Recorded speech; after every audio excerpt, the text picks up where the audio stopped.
രാഷ്ട്രപതിക്കൊപ്പം ഒരമ്മയും മകൻ കൈപിടിച്ച് നടത്തുന്നതുപോലെ ഓരോ ചുവടും കരുതലോടെ നിന്ന ആ ഉദ്യോഗസ്ഥൻ ആരാണ്? ഇന്നലെ രാഷ്ട്രപതിയുടെ ശബരിമല ദർശന ദൃശ്യങ്ങൾ കണ്ടവരെല്ലാം ഇതിനുള്ള ഉത്തരം അന്വേഷിക്കുകയായിരുന്നു. ഇനി കാത്തിരിക്കേണ്ട, അതിനുള്ള ഉത്തരം സൗരഭ് നായർ എന്നാണ്. അയ്യനെ കാണാൻ ആദ്യമായി ശബരിമലയിൽ എത്തിയ രാഷ്ട്രപതി ദ്രൗപദി മുർമുവിനെ ഇരുമുടിക്കെട്ടുമായി 18-ാം പടി കൈപിടിച്ച് കയറ്റിയത് ADC ആയ squadron leader Saurabh S Nair. Thiruvananthapuram സ്വദേശിയാണ് സൗരഭ്. രാഷ്ട്രപതിയുടെ ഓഫീസിൽ എത്തിയിട്ട് ഒരു വർഷമാകുന്നു.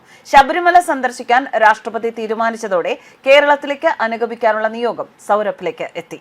പമ്പയിൽ നിന്നും കെട്ട് നിറച്ച ശേഷമാണ് രാഷ്ട്രപതി സന്നിധാനത്തേക്ക് യാത്ര തിരിച്ചത്.